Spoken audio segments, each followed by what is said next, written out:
My name is Kanu Obifune, and I am from Ogwashiuku in Delta State, Nigeria. For 29 years, I operated as a high-ranking servant of the Kingdom of Darkness, specializing in the suppression of spiritual awareness. My specific assignment was to infiltrate the sleeping spaces of devoted believers and install spiritual barriers that would cut off their ability to receive divine dreams, night visions, and heavenly warnings. I was not just effective at this work. I was exceptional. When I say 29 years, I want you to truly feel what that number means. That is longer than some of you have been walking this earth. That is longer than most careers last. That is enough time to become the absolute master of any discipline on the planet. I poured every one of those years into learning how to steal the sacred gift of spiritual sight from people who had given their lives to the divine. I became the best there was at what I did. My entry into darkness began at age 11 when my maternal uncle, who was the supreme elder of our ancestral spirit lodge, summoned me during a night ceremony. His name was Elder Ochuko Egberi, and he was a man whose very presence made the air heavy. Traditional rulers consulted him before making any major decisions. Other lodges across 6 communities acknowledged his authority. People crossed rivers and roads to seek his counsel, and almost none of them left unchanged. He had watched me since I was a small child, seen something flickering inside me that set me apart from others my age. He told my mother, "This boy carries a rare light in his eyes. He can see beyond the veil. I must take him before someone else does." My mother, who had grown up in the traditions, handed me over without protest. And so Elder Ochuko began dismantling my gift before I ever understood what it was meant for.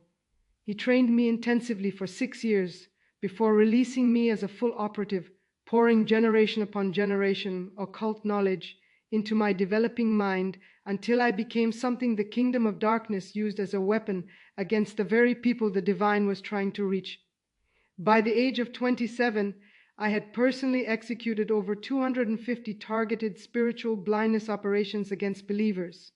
Pastors who had once moved in astonishing levels of prophetic revelation went silent as graves. Prayer warriors who had previously received divine warnings ahead of time began walking blindly into ambushes. Worshippers who once carried a tangible awareness of the unseen realm became dull and disconnected. I was the common thread behind all of it. My rise through the ranks was swift. By 32, I commanded my own unit of junior operatives. By 38, I sat in regional councils with the most feared principalities in the entire south of Nigeria. My track record was spotless, and the foundation of my success rested on 3 specific objects, 3 items that no believer ever suspected, 3 things that looked completely harmless in the natural but carried devastating power in the spirit. I am going to expose every single one of them to you today. You must understand something that I understood deeply through my decades in darkness. Your bedroom is the most spiritually significant room in your home. It is not simply a space where you rest your body. It is a spiritual chamber. Think about it. You spend roughly 1/3 of your entire life within those 4 walls. When you sleep, your conscious reasoning mind withdraws and your spirit becomes fully exposed. That is the moment your inner self is most open to receiving communication from the divine realm. It is in that sleeping state that heaven delivers its most intimate messages, warnings about what is coming, direction for decisions you are about to make, revelations about people in your life, confirmations of your purpose. All of it flows through that vulnerable window of sleep. If the Kingdom of Darkness could blind you in that space, it could control your entire trajectory. Cut off the dreams, and you cut off the guidance. Block the visions, and the believer walks straight into traps that the divine was trying to warn them about. The bedroom was always our primary battlefield, and the majority of believers left it completely unguarded.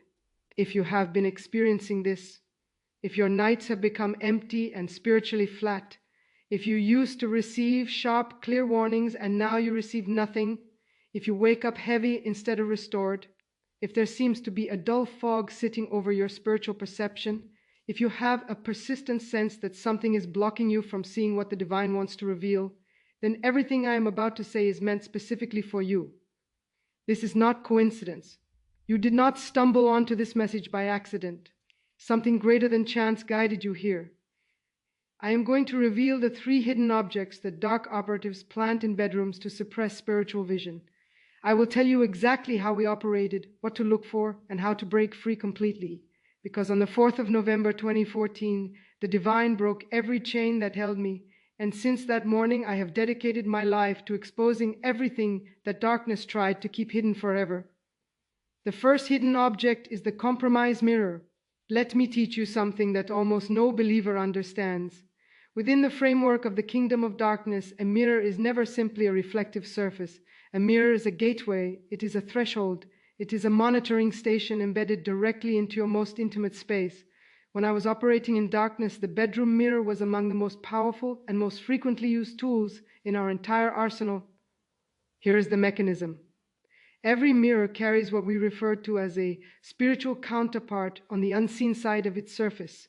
In the natural realm, you see only your own reflection, but in the spirit, that same mirror functions as a two-way window, allowing assigned spirits to observe you, study your patterns, monitor your habits, and most critically, interfere with what you perceive during your sleep.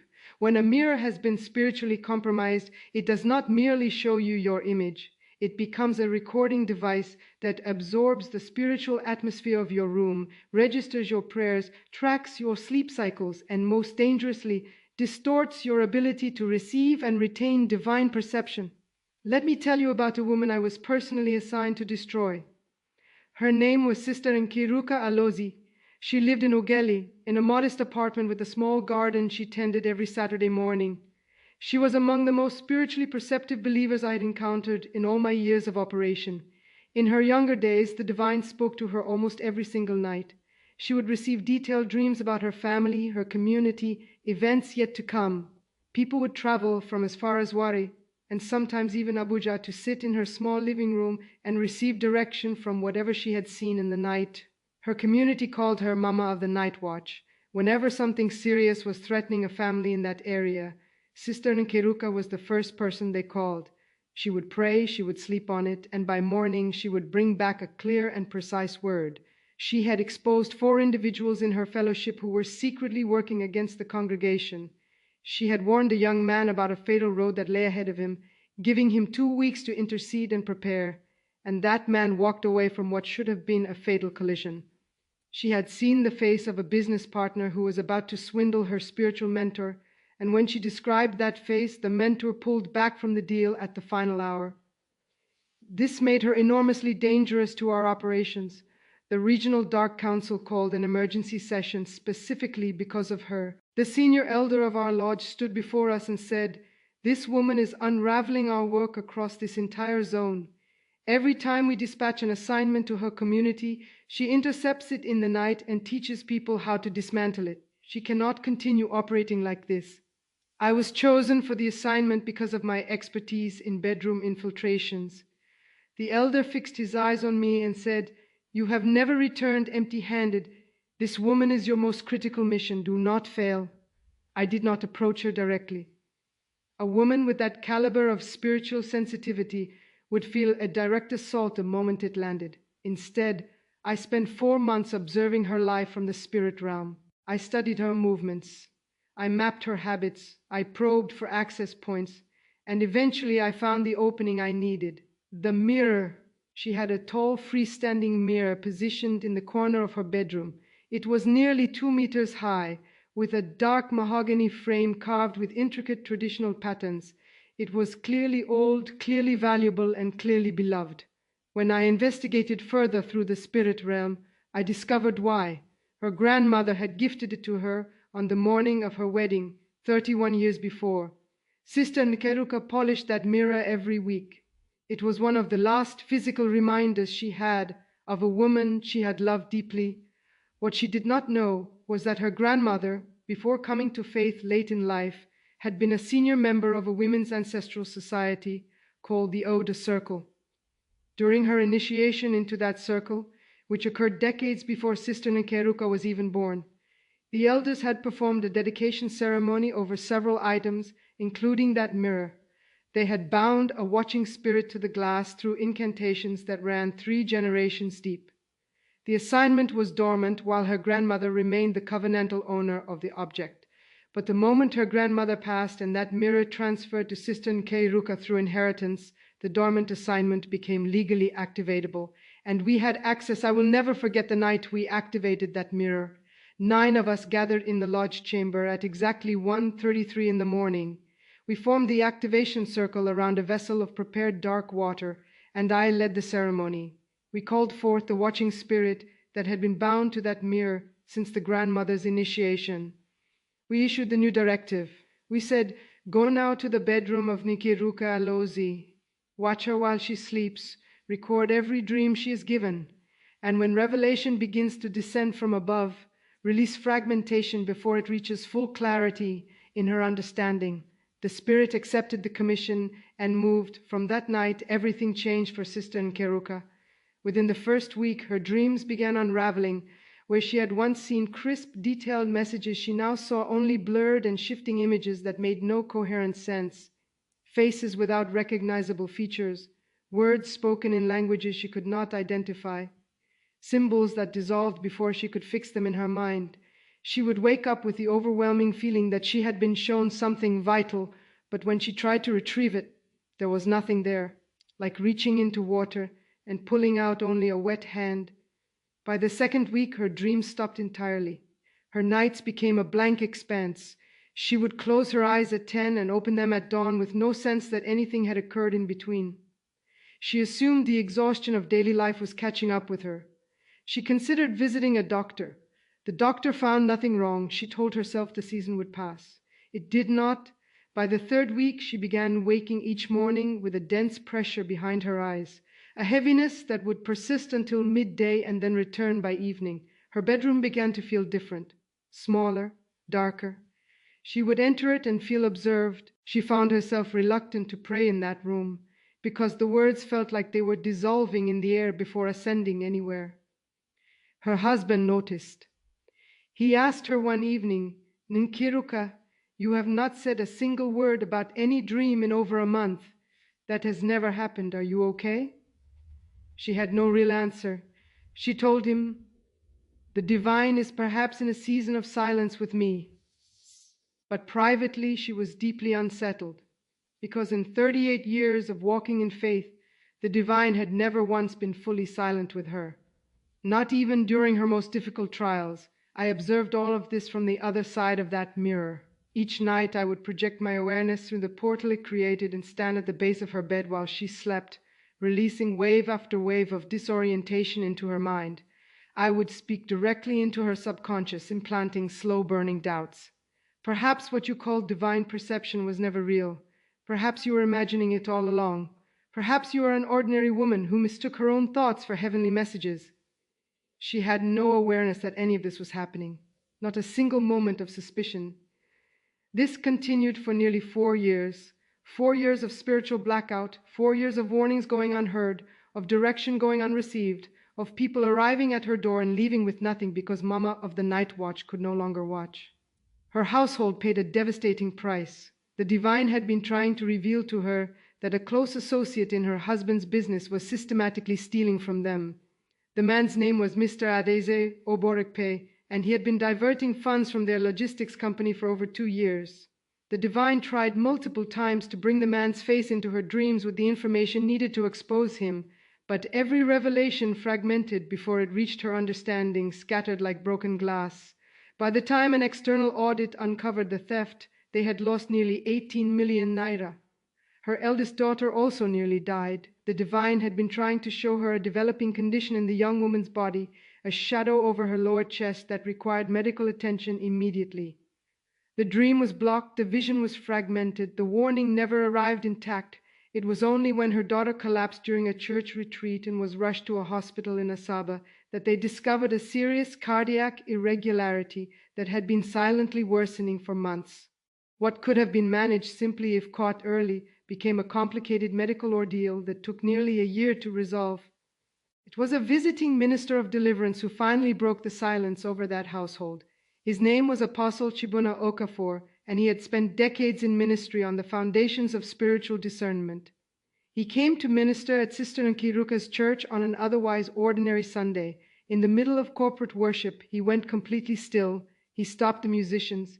He pointed across the congregation and said, "The woman in the second section, the one wearing green, stand up." Sister Nkiruka stood, trembling. He said, "The divine has a word for you. There is something in your sleeping room that has turned your eyes inward so that you cannot see outward. You are a seer. But something has covered your eyes in that room. It is not a sickness. It is not a spiritual failure. It is a planted object, something you received, something you inherited, something that came into your possession from a source whose spiritual condition you did not investigate. The divine says, remove it. Search your bedroom carefully. Anything you did not acquire yourself, anything given to you by someone whose spiritual standing you cannot verify, remove it within 7 days. Do not delay, because prolonged exposure hardens the blindness. Sister Nakaruka drove home that afternoon with hands that would not stop shaking. She walked into her bedroom and stood in the middle of the room, her eyes moving slowly across every corner, every surface, every object. And then her gaze fell on the mahogany mirror in the corner, her grandmother's mirror, the mirror she had dusted and polished and protected for 31 years. Everything in her resisted what she felt in that moment. It was the last tangible piece of a woman she had loved and mourned. It was beautiful. It was irreplaceable. It was sentimental in a way that nothing else in her possession was. But in the deepest place of her spirit, something ancient and certain said, "This is it. This is the source." Together they wrapped the mirror in old cloth and carried it out of the room, out of the apartment, and leaned it against the outer fence of their compound. Then they anointed the bedroom walls with consecrated oil, moving from corner to corner, praying aloud, speaking declarations of cleansing and restoration over every inch of the space. The moment that mirror left the bedroom, she felt a physical shift. She described it afterward as though someone had removed an invisible weight from her chest that she had grown so accustomed to carrying that she had stopped noticing it was there. A fog lifted. Her lungs seemed to expand. The room felt different. She stood in the center of it and wept quietly, not fully knowing why. That night, for the first time in 4 years, Sister Nkeruka dreamed. And in that dream, she saw with complete clarity. She saw the mirror in its corner. She saw the spirit that had been assigned to it, crouched at the foot of her bed night after night. She saw the lodge ceremony that had activated it years ago. She saw every night I had spent in that room beside her sleeping form, releasing confusion and doubt into her mind. And then she saw the fire of the divine moving through that room like a consuming force, burning every assignment, sealing every portal, restoring everything that had been taken. She woke up screaming. Her husband bolted upright in the darkness, thinking she was in pain. She grabbed him by both arms and said with a voice that was barely holding together, "I can see again. It is back. The sight has come back." She was crying and laughing at the same time. He held her, and they wept together in the dark. I felt it happen. In my spiritual lodging that night, I woke screaming in actual pain. The moment she broke free, I felt the severance like a blade through my chest. Our connection was gone. The portal was closed. The surveillance assignment was terminated, and I had lost my most prized ongoing operation. The next morning, she and her husband brought that mirror out into the open air, poured fuel over it, and burned it to ash while she prayed in the spirit. From that day, her gift did not just return. It exceeded everything it had previously been. She saw more clearly than ever before. She heard more distinctly. The years of darkness had stripped away all her spiritual complacency and replaced it with something that could never be taken from her again. Right now, in the comments below, I want you to write these words: "I close every mirror portal in my sleeping space." When you write that, you are not typing text. You are making a legal declaration in the spirit realm. You are serving formal notice to every spirit that has maintained a surveillance position through reflective surfaces in your room. Do not read this and simply continue scrolling. Participate. Write it now. Because your breakthrough begins with your declaration. Let me be clear about something important. I am not teaching that every mirror is necessarily compromised. I am not saying you must live without mirrors. I am saying you must be spiritually conscious of what occupies your bedroom. If you inherited a mirror from someone whose spiritual life you cannot verify, anoint it thoroughly. If a mirror was given to you as a gift from someone you do not fully trust, anoint it or remove it from your sleeping space. And if any mirror directly faces your bed, move it, because a sleeping person facing a mirror is a spirit fully exposed to whatever dwells on the other side of it. Not superstition! This is the lived knowledge of someone who used exactly that exposure as a weapon against believers for nearly 3 decades. The second hidden object is the contaminated water. This is a weapon that almost no believer is taught about, and it was among the most consistently effective tools I deployed throughout my years in darkness. Within our operational framework, we referred to it as dormancy water, and its purpose was specifically to suppress spiritual perception during the sleeping hours. Here is the core principle. Water is the most spiritually receptive physical substance in existence. It absorbs spoken words. It retains the frequency of intention. It holds spiritual assignments within its molecular structure in ways that the natural mind cannot detect. Researchers in the natural sciences have begun discovering through controlled studies that water actually shifts its internal structure in response to words spoken over it. We in the kingdom of darkness knew and exploited this reality long before any laboratory confirmed it. When I was assigned to a household, one of the first things I would do was dispatch spirits to compromise any water left in the bedroom overnight. A glass on the nightstand, a bottle within reach of the bed, moisture circulating through a humidifier in the corner. If it was water, if it was in the bedroom, and if it had not been spiritually covered, it was an open target. The contamination was completely invisible.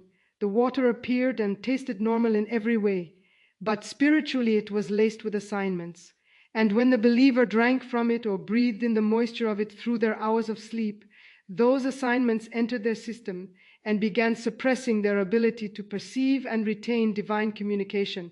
Let me tell you about Reverend Chinedu Agaigbuna. He was a minister in Yenagoa who was known across Bayelsa State for the precision of his prophetic ministry. When he prayed over individuals, he would receive accurate visions about their circumstances with a consistency that was almost impossible to explain naturally. He would describe the interior of homes he had never visited. He would identify adversaries by name without any prior introduction. He would uncover hidden information that only the divine could have provided. Couples who came to him for counsel would be stunned by words of knowledge that exposed their most private secrets, things they had never spoken aloud to another human being. He was a serious problem for our operations in that region. We had tried to take him down through direct spiritual assault many times and failed every single time. His prayer life was fortified to a degree that made direct attack useless. He was in the place of prayer before dawn every morning without exception. His household prayed together before every engagement. His wife was an equally anointed intercessor, and the combined force of their faith created a covering that repelled every frontal assault we launched. We sent infirmity against him, it bounced back. We sent marital discord, it could not take root. We sent temptation through various vessels. Every one of them was discerned and dismantled before it could do any damage. The senior elder called me into the inner chamber and said, "Kanu, I am giving you this target because you understand subtlety in a way the others do not. This minister is dismantling our entire operation in Bayelsa. Every week, captives we have been holding for years are being set free. Every week, our agents are being named in his services. We cannot reach him through the front. Find the back door." I studied Reverend Chinedu for 3 months. I observed him from the spirit realm, following his routines, watching for cracks in his covering. And then I found it. Not a moral crack, not a relational wound, something much more mundane. A glass of water. Every evening before retiring to bed, Reverend Chinedu would fill a tall glass with water from the kitchen filter and set it on his nightstand. It was a discipline he had maintained for years. He said drinking water before sleep and upon waking helped keep his voice clear for morning prayer and ministry. He would drink half before sleeping and the other half when he woke at 4:30 for his morning intercession. It was a perfectly ordinary health habit, the kind of thing millions of people do every day without a second thought, but he never once prayed over that water. He prayed over every meal. He prayed over his children before they slept. He anointed the doors of his home. He covered his vehicle before driving. But that glass of water on the nightstand, it was just water. It was too small, too ordinary, too insignificant to warrant a spiritual covering, or so he assumed. For 7 months I sent specialized spirits to that glass every night at precisely 3:17 in the morning, during the deepest phase of sleep when conscious resistance is at its lowest and the spirit is most exposed. They would settle over the surface of that water and speak into it for hours. We poured confusion into it. We poured forgetfulness into it. We bound the names of ancient blindness spirits into every molecule of that water. And every morning, Reverend Chinedu would reach for that glass in the dark, not fully awake yet, and pour our words directly into his body before his feet hit the floor. The deterioration began slowly, as it always does when the technique is applied correctly. Too sudden a change would cause the target to recognize the attack and respond with warfare prayer. The strategy was gradual suppression, the spiritual equivalent of slowly dimming a light, until the person in the room no longer notices that what was once bright has become dark.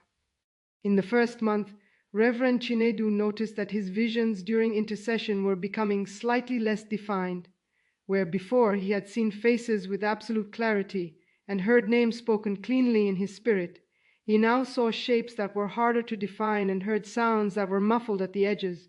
He assumed he was entering a contemplative season. Every minister of depth goes through those seasons. He fasted for 3 days, prayed with greater intensity, and kept pressing. But the edges kept blurring. In the second month, he began losing prophetic information between the time of receiving and the time of delivering. The divine would show him something during his morning intercession, clear and vivid in that moment. But by the time he arrived at the church, by the time the service began, the specific details would be gone. The image remained, but the meaning dissolved. The impression stayed, but the precision vanished. He would stand before his congregation, knowing that the divine had shown him something important, but unable to articulate what it was. His associate minister, a young man named Pastor Fidelis, approached him after one such service and said, "Sir, I noticed you did not share any prophetic word today. That is unlike you. Is everything all right?" Reverend Chinedu smiled the way experienced leaders smile when they do not want to alarm the people who follow them. He said, "The divine speaks according to his own calendar. We do not rush him." But he went home that night deeply troubled. He had never in 20 years of ministry gone through an entire service with nothing flowing through him. Not once. By the third month, word began circulating quietly in the congregation that something had shifted with their pastor. The prophetic accuracy that had been the signature of that ministry was becoming inconsistent. A family had come specifically for direction about a property dispute. They had trusted Reverend Chinedu's word enough to travel from Wari to receive it. But when they sat before him, his mind was a wall. He counseled them from scripture and wisdom alone, which was fine, but it was not what they had come for. They left looking at each other in a way that said more than any words. By the 5th month, attendance had dropped significantly.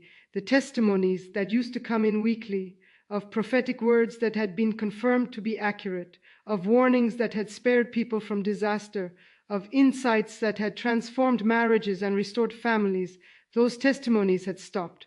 The well was dry, and the people who had built their faith partly on witnessing the prophetic flow through their pastor began quietly moving on. By the 6th month, Reverend Chinedu was writing a resignation letter. He had convinced himself that his gifting had departed, that the season of his ministry had ended, that the divine had lifted what he had given. He was preparing to vacate the pulpit, to return to lay work, to live quietly without the weight of a calling he no longer felt equipped to carry. His wife, Reverend Mrs. Adizis Agegbuna, was not ready to accept that conclusion. She had been fasting privately and seeking the divine for revelation about what had happened to her husband. She had been reading everything she could find about spiritual warfare, about dark assignments, about the vulnerability of household items to spiritual contamination. One night, during a moment of concentrated prayer, she heard something clear and specific in her spirit. Not an audible voice, more like a knowing that suddenly occupied her mind fully. The water. She did not understand it. What about the water? But she had learned through years of intimate faith to obey the promptings of the Spirit even when she did not understand them. That same evening she asked her husband to wait before filling his nightstand glass. She took the glass, filled it with water, and held it in her hands while she prayed over it. She spoke cleansing declarations over it. She anointed the rim with oil. She commanded every assignment embedded in water within their home to be cancelled and destroyed. Then she covered the glass with a small cloth, set it on the nightstand, and told her husband to drink it in the morning. That night, for the first time in 7 months, Reverend Chinedu dreamed he saw the glass on his nightstand. He saw spirits crouched over it in the dark, their mouths moving against the surface of the water, speaking into it for hours. He saw 7 months of nights. He saw what was entering his body every morning before his prayers. He saw the assignment in full. He woke up gasping, sitting upright in the dark, his heart hammering. He grabbed the glass from the nightstand, went outside into the compound in his nightclothes, and flung the water out as far as he could throw it. Then he fell on his knees in the grass and repented, not for sin, for carelessness, for leaving an entry point unguarded, for assuming that something so small and ordinary required no spiritual covering. He remained there on his knees, weeping in the dark, until sunrise began moving across the horizon. From that morning, nothing that entered his body went uncovered by prayer. He prayed over every glass, every bottle, every morning cup before drinking. His wife prayed with him.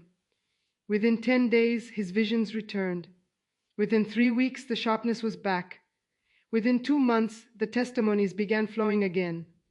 Within 4 months, his congregation had grown past what it had been before the attack. Because the divine does not simply restore what was lost, he multiplies it. And me? I received formal reprimand in the lodge for the failure. The elder was furious. He said I had been careless, that I should have found a way to prevent the wife from receiving the revelation about the water. But the truth I knew and would not say aloud was this: once the divine reveals a strategy to a truly surrendered believer, there is nothing that darkness can do to stop what follows. The light was always stronger. I just refused to admit it for another 5 years. I need to say something honestly before I continue. Every time I tell a story like this one, something moves inside me that I cannot fully suppress. Regret. The weight of having been the one who sent those spirits to hover over a minister's water and contaminate his gift night after night for months. The memory of watching him lose his confidence, his calling, his congregation, piece by piece, while I considered it a success. The grief of knowing what I caused before I was set free. That grief is why I cannot stay silent. I must expose every strategy I once used so that the people who deserve to walk in full spiritual clarity can do so without being robbed. Which brings me to something I have to share with you. There is a 21-day restoration protocol developed by experienced warriors of the faith who understand darkness from a deep level. This protocol was part of my own process of healing after my deliverance, a systematic dismantling of every assignment I had placed and experienced personally. Had Reverend Chinedu known about this framework, he would not have suffered for 7 months.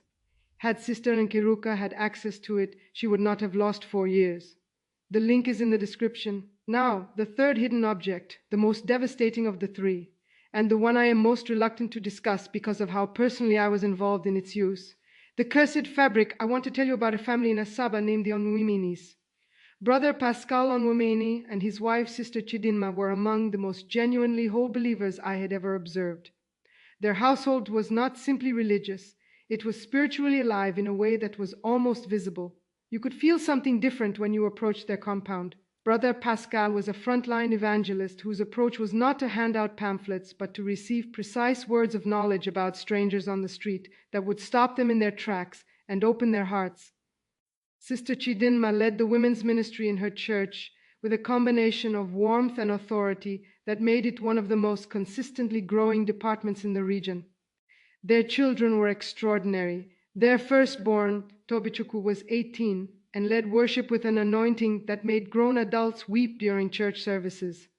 Their daughter Amarachi, 16, taught children in Sunday school with insight far beyond her years. Their youngest, little Emeka, was 8 years old and already known among the church elders as a child who prayed with unusual fire.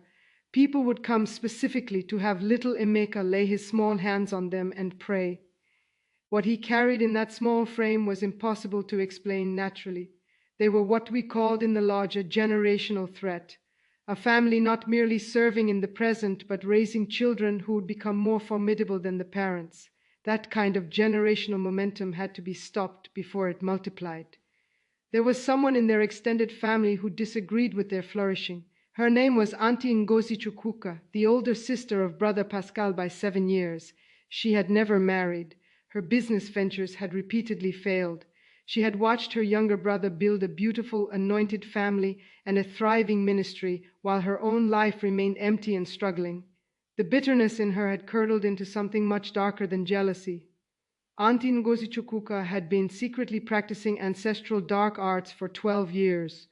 Nobody in the family suspected. She was the one who arrived at church with the most impressive Bible, the one who quoted scripture at every family gathering, the one who offered the longest prayers at holiday meals. But in the darkness of her one-bedroom flat, she practiced things that would freeze your blood if you witnessed them. She came to our lodge on a Tuesday night and paid 250,000 naira. She sat before the elder and she said, "I want that family unable to receive direction. I want the father's gift neutralized. I want the mother's influence destroyed. I want the children's fire put out. I want to watch everything my brother has built fall apart while I sit watching." There was no trembling in her voice when she said it, no hesitation. Years of compressed resentment had refined themselves into something cold and precise. I was assigned to the case, and I chose fabric as the delivery mechanism because it was the method with the highest long-term exposure rate and the lowest probability of detection. Fabric sits against the human body for hours. It covers the bed. It wraps the sleeper through the entire night. If we could saturate that fabric with dark assignments, the entire family would be bathed in it for 6 to 8 hours every single night. Auntie Ngozi Chukwuka was coming to visit for the New Year celebrations 3 weeks away. I instructed her to bring a gift, specifically bedding. Something beautiful, something expensive, something that would be put on the bed immediately rather than stored in a cupboard. She understood. She went to the finest fabric market in Asaba and purchased a premium set of sheets, high thread count, deep gold and ivory, in a color scheme she knew Sister Chidinma admired. She had them wrapped with ribbons and a handwritten card. The card read, "For my dear brother and his family, may your home always be filled with peace." What the family would not know was that before that gift was wrapped, it spent a full night in our lodge. 7 senior operatives sat in a circle around those sheets from midnight until sunrise. Black candles burned at each point of the circle.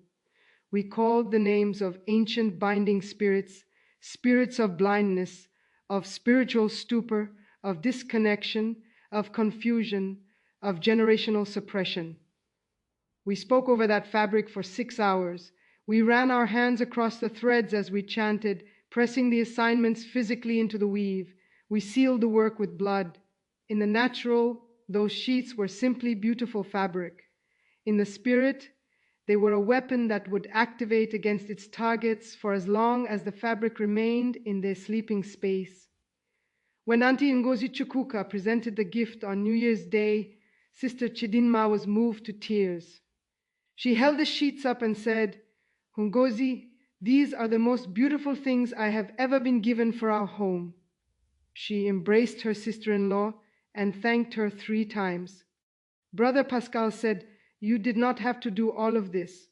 Auntie Ngozi Chukwuka smiled and said, "Nothing is too good for my family."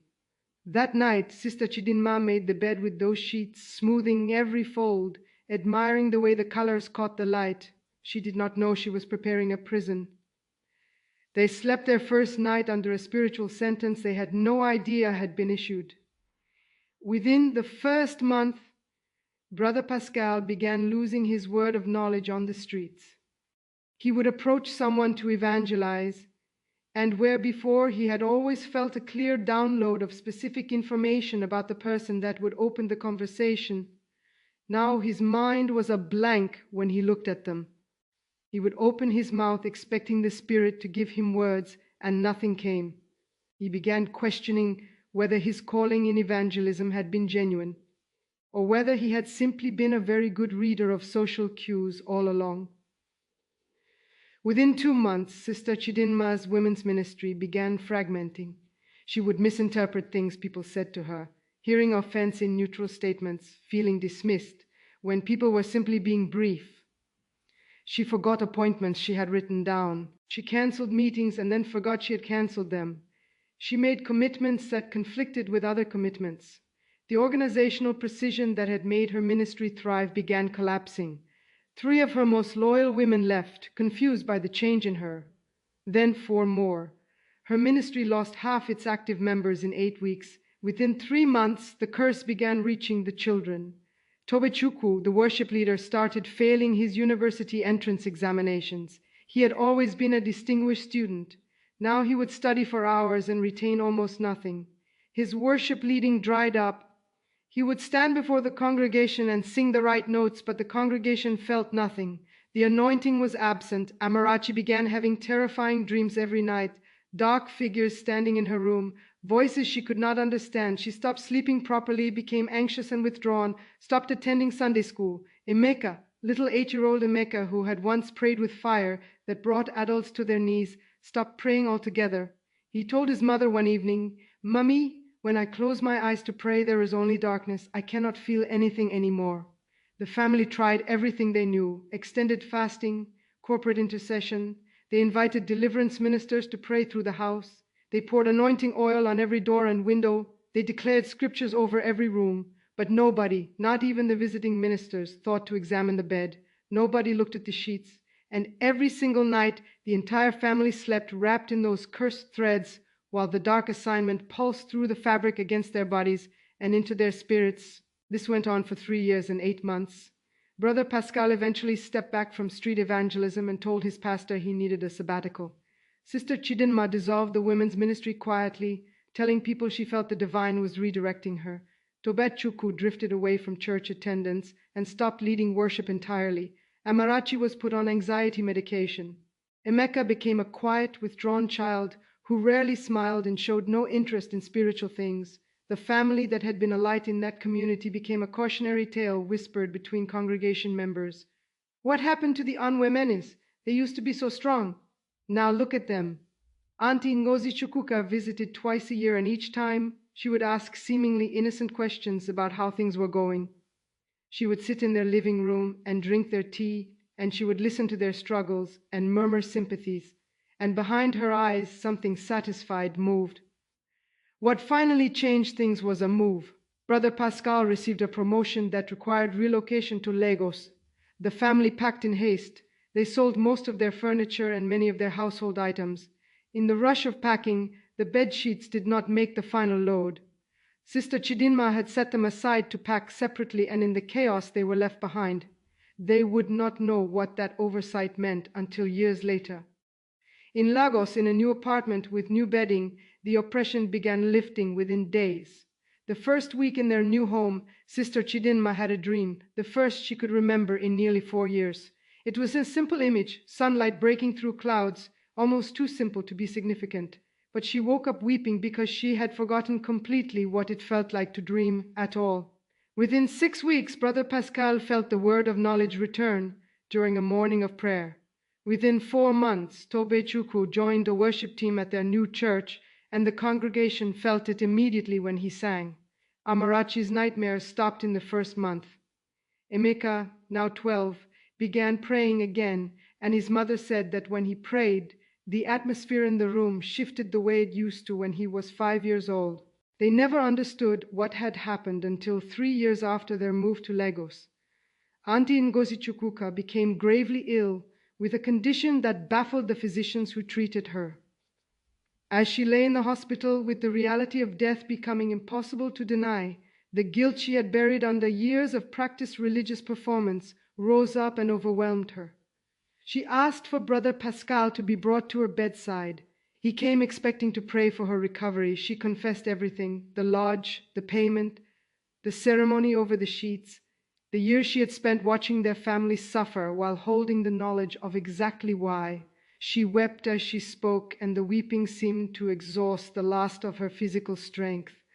Brother Pascal stood at her bedside in shock so complete that he could not speak for several minutes. Sister Chidinma, who had come with him, had to leave the room. Auntie Ngozi Chukuka died before morning.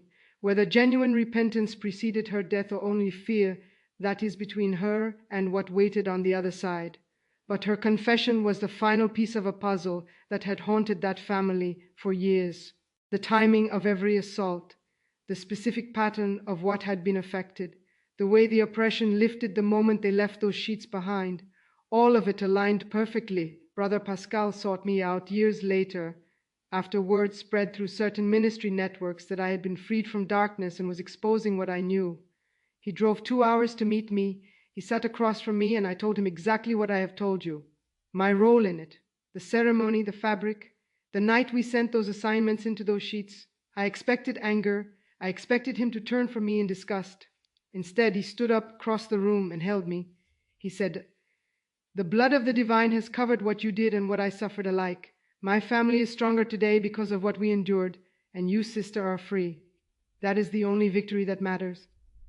That moment dismantled the last wall I did not know I was still standing behind. I wept for a long time. Now, before I reveal the full protective strategy, let me ask you something directly.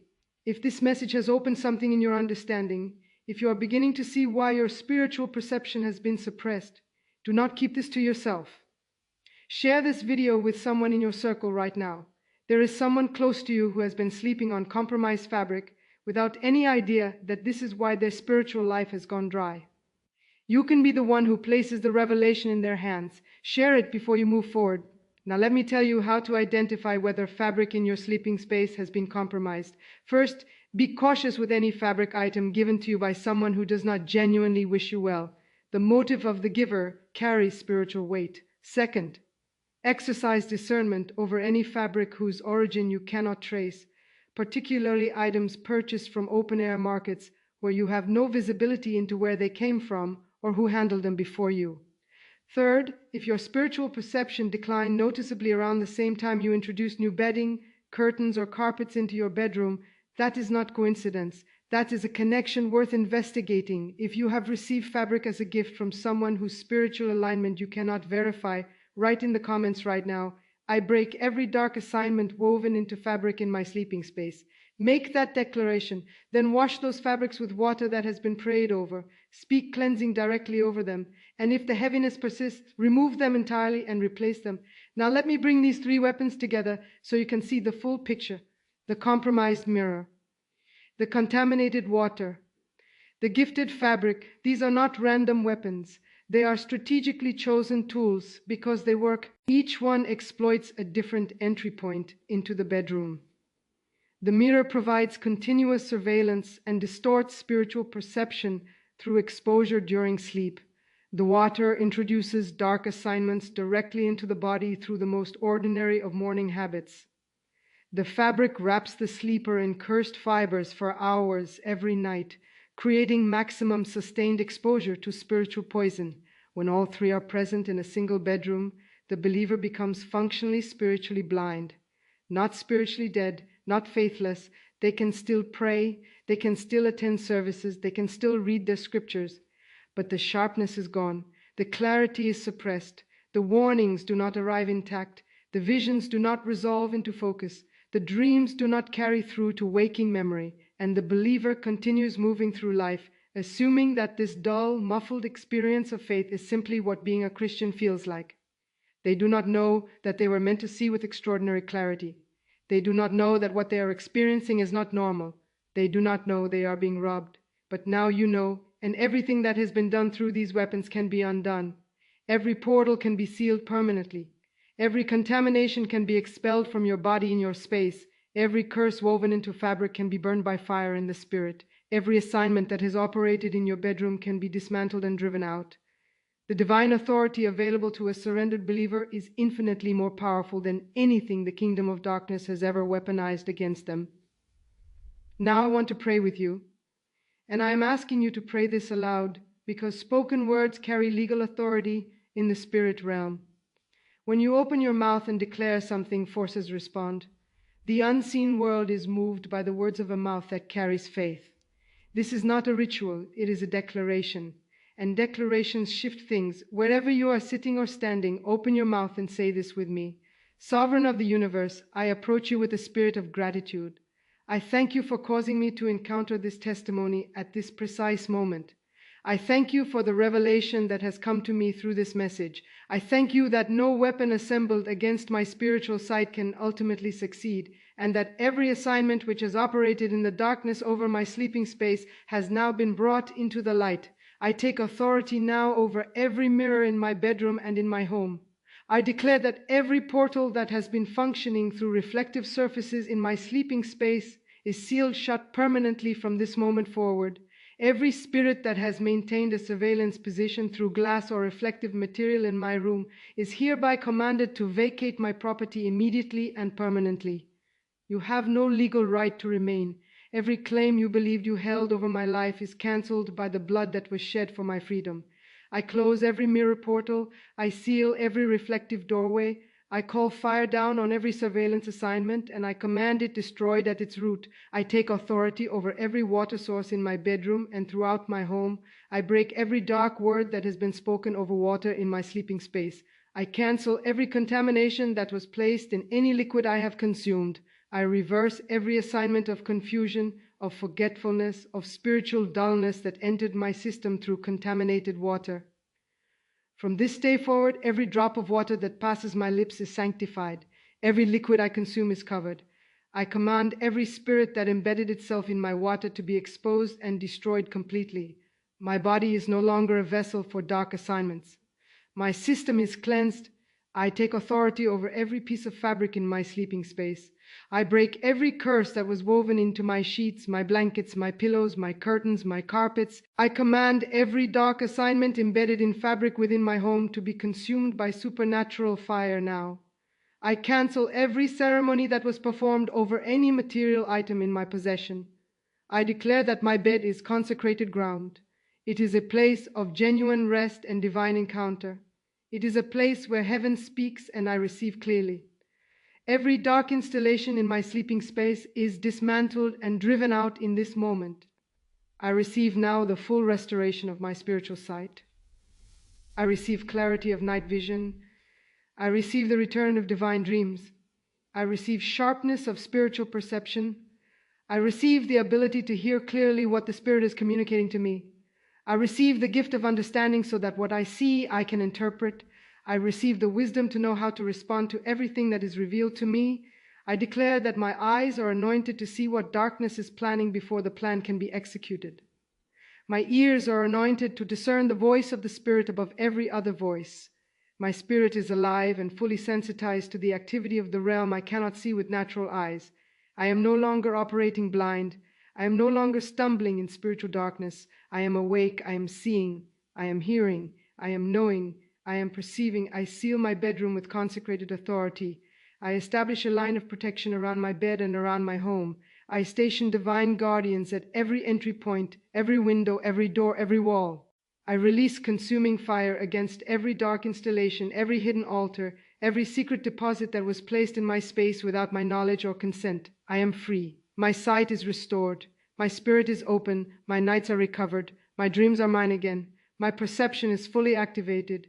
From this night forward, I dream again. I see again. I receive again. I walk again in divine direction. I speak this and I receive this in the name that is above every other name.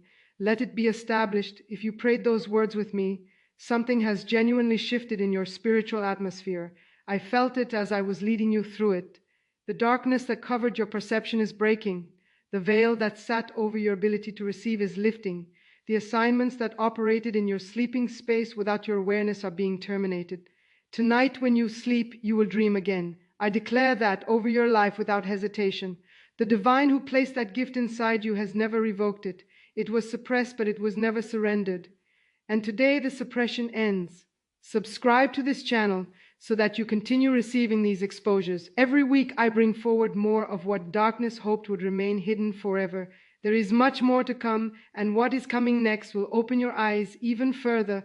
Let me leave you with the specific protective steps to implement from today. Regarding mirrors, anoint every mirror in your bedroom with consecrated oil while speaking cleansing declarations over each one. If any mirror directly faces your bed, reposition it or cover it during your sleeping hours. If you have inherited mirrors from deceased individuals whose spiritual life you cannot speak to, either anoint them thoroughly or remove them from your bedroom entirely. Regarding water, Never leave uncovered, unprayed over water in your bedroom overnight. If you keep water at your bedside, cover it and pray over it before you sleep. If you wake and realize you slept beside water that was not covered, pour it out before drinking. The cost of one morning's inconvenience is nothing against the cost of what contaminated water does to your spiritual perception over time. Regarding fabric, wash all bedding monthly in water that has been prayed over. Speak cleansing directly over any new fabric before introducing it to your sleeping space. Exercise discernment over fabric gifts from people whose motives toward you are not clear. When in doubt, pray over the fabric with thorough intentionality, or do not use it in your bedroom. These are not the practices of superstition. These are the disciplines of a warrior who understands that the bedroom is a battlefield, and that battles fought on unsecured ground are battles at a severe disadvantage. Your bedroom was designed to be a sanctuary, a place where you meet with the divine in the intimate quiet of sleep, a place where your spirit is renewed for the challenges of the coming day, a place where heaven deposits into you what you cannot receive through the noise and motion of waking hours. Do not allow the kingdom of darkness to convert your sanctuary into a surveillance station. You have the authority to prevent it. Use it. Make your final declaration in the comments now. Write these words: my sleeping space is sealed, my eyes are open, I see clearly what the divine reveals to me. Write it. Seal the work that was done today over your life. As I close, let me remind you of something written to the communities of faith by one of the ancient apostles. He prayed that the eyes of your inner understanding would be fully illuminated. He understood something profound. Spiritual sight is not automatic. It must be cultivated, fought for, and protected. The kingdom of darkness understands this better than most believers do. That is why it works so relentlessly to blind you, because a believer who sees cannot be deceived. A believer who perceives cannot be led blindly into destruction. A believer who receives divine warnings walks through life with a level of protective awareness that renders the most carefully laid traps useless. You were not created to stumble through life without spiritual perception. You were not designed to live in a perpetual fog, guessing at what the divine is trying to communicate. You were created to see as the divine sees, to know what you cannot know by natural means alone, and to move through the world with a clarity that comes from communion with the realm above. The blindness ends today. The veil is removed. Your eyes are open. Walk in what was always meant to be yours. Walk through your bedroom with new eyes. Everything begins tonight.